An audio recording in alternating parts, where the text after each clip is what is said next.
Saint-Pierre-et-Miquelon, un territoire français aux portes de l'Amérique du Nord. Longtemps centré sur la pêche industrielle, de nouvelles perspectives de développement se dessinent sur ce territoire.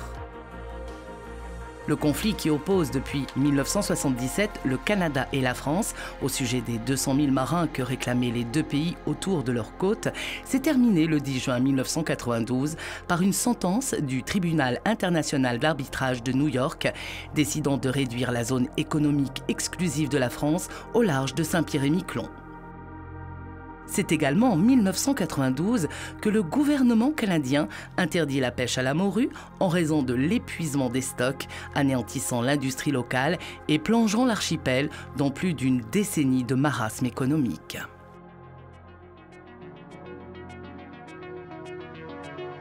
Le sursaut survient à partir de 2006 et l'arrivée d'une nouvelle équipe à la tête de la collectivité territoriale. Elle lance en 2009 un processus inédit de co-construction de la stratégie de développement économique avec les forces vives du territoire. Il en résulte le schéma de développement stratégique, une vision partagée du développement de l'archipel sur la période 2010-2030 et appuyée par l'Union européenne. Cela s'est traduit sur la période 2010-2014 par la réalisation de plusieurs projets emblématiques. La création à Saint-Pierre de 2 hôtels de haut standing soutenus financièrement par la collectivité territoriale contribue au renforcement des capacités d'hébergement de l'île, condition sine qua non à l'essor du secteur touristique. L'inauguration de la Maison de la Nature et de l'Environnement à Miquelon dote l'archipel d'une infrastructure à la pointe en matière d'interactivité au service de la valorisation du patrimoine naturel du territoire. Dans le prolongement de la dynamique enclenchée par le schéma de développement stratégique, une nouvelle démarche participative a été redéployée dès 2014 pour décliner un programme opérationnel sur la période 2015-2020. Parmi les 5 axes prioritaires retenus, la culture a été identifiée comme un vecteur de développement. L'organisation du bicentenaire de la rétrocession de l'archipel à la France, la réhabilitation du square Joffre ou encore la construction de la Maison Basque sont autant de réalisations permettant de valoriser le patrimoine culturel de l'archipel.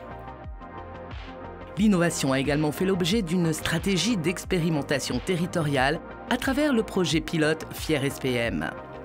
Les nombreuses actions déployées comme la mise en place d'un réseau d'ambassadeurs s'appuyant sur la diaspora, la tenue de conférences sur des thématiques en lien avec des potentiels de diversification économique, ainsi que l'organisation d'un concours innovation ont pour objectif de stimuler l'innovation et l'entrepreneuriat sur l'archipel.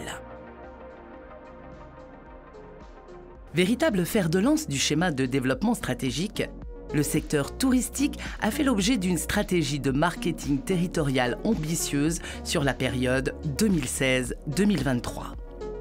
Le lancement de la marque territoriale Saint-Pierre-et-Miquelon des îles d'exception a permis de fédérer l'ensemble des acteurs du secteur touristique autour d'une identité et de valeurs communes.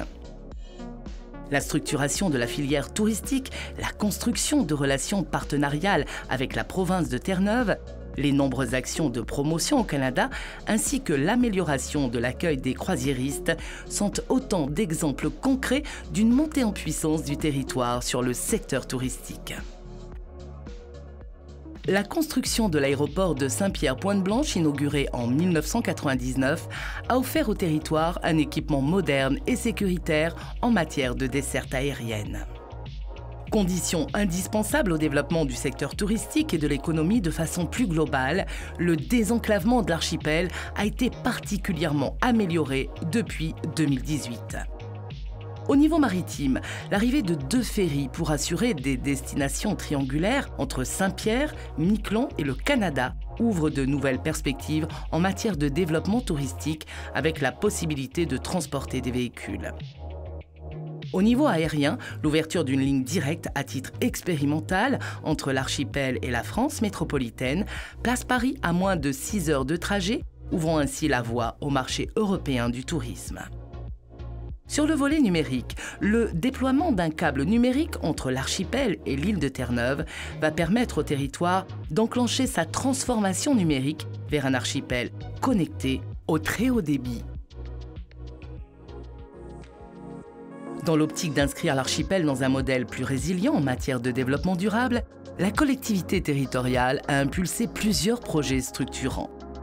Sur l'axe énergétique, la mise en service en 2018 d'un réseau de chaleur publique s'appuyant sur la nouvelle centrale EDF, ainsi que la formation des professionnels du secteur BTP aux enjeux de la performance énergétique des bâtiments, impulse une réelle dynamique sur la voie de la transition énergétique de l'archipel. Sur le volet agricole, le plan de développement agricole durable, adopté en 2018, ouvre des perspectives à travers l'identification de nouvelles filières, le développement de la commercialisation sur le marché intérieur, ainsi qu'à l'export et l'intégration de l'image des productions et activités agricoles dans le marketing territorial et la promotion touristique de l'archipel. En matière d'aménagement durable, l'élaboration du schéma territorial d'aménagement et d'urbanisme a permis de définir les orientations stratégiques et de réglementation en matière d'aménagement et d'urbanisme, favorisant la mise en cohérence de l'ensemble des politiques sectorielles impactant le développement du territoire à horizon 2030.